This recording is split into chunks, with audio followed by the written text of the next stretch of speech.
আজ এখানে কত বড় কি হচ্ছে? এখানে ঐক্য মঞ্চের পক্ষ থেকে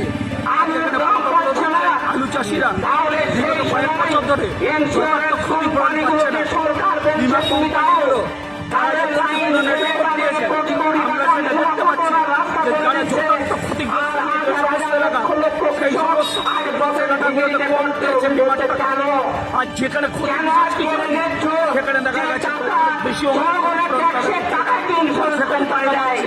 তাই আমরা মনে করছি যে দুর্নীতি হয়েছে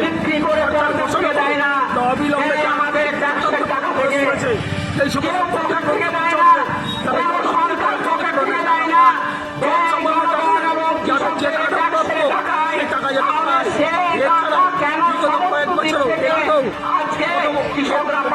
গত ৩-৪ বছর আগেও পরপর যে আলু চাষে ক্ষতি হয়েছে সবাই পায়।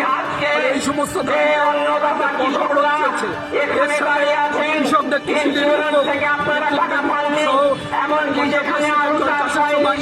সমস্ত দাবিতে এখানে অবরোধ চলছে। এখানে প্রশাসন যদি আমাদের গভর্নমেন্টে আগামী 25শে শাসক দপ্তরে কৃষক বিক্ষোভ হবে। এখানে যতক্ষণ প্রশাসন আসবে আমাদের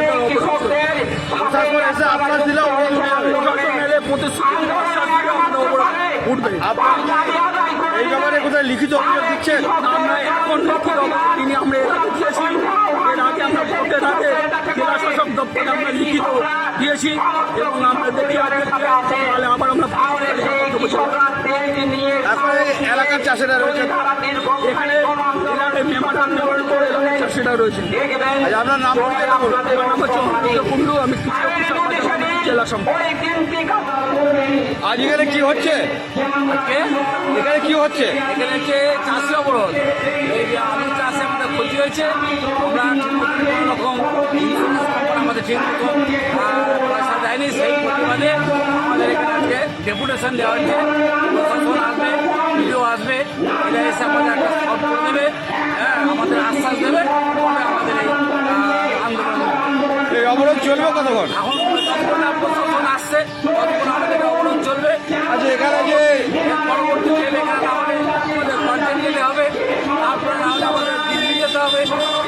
এই যে চাষিরা সই করছেন এটা কোথায় জমা পড়বে? বিডিওতে জমা পড়বে, প্রশাসনে জমা পড়বে, এমএলএ কাছে জমা পড়বে।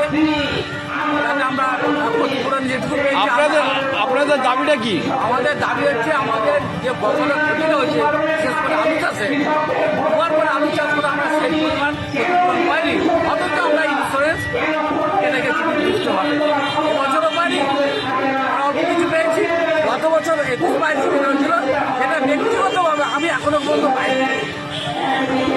কোথায় অবরোধ চলছে এটা? এটা শঙ্করপুর মোড়ে অবরোধ চলছে। আপনার নাম? আমার নাম হচ্ছে সন্দীপ কুমার সিংহ। আমি গঙ্গাপুর অঞ্চলের অধিবাসী। আমার বাড়ি হচ্ছে ঘোষ। এই এলাকার সমস্ত চাষিরা অবরোধ করছে? সমস্ত চাষিরা এক নম্বরে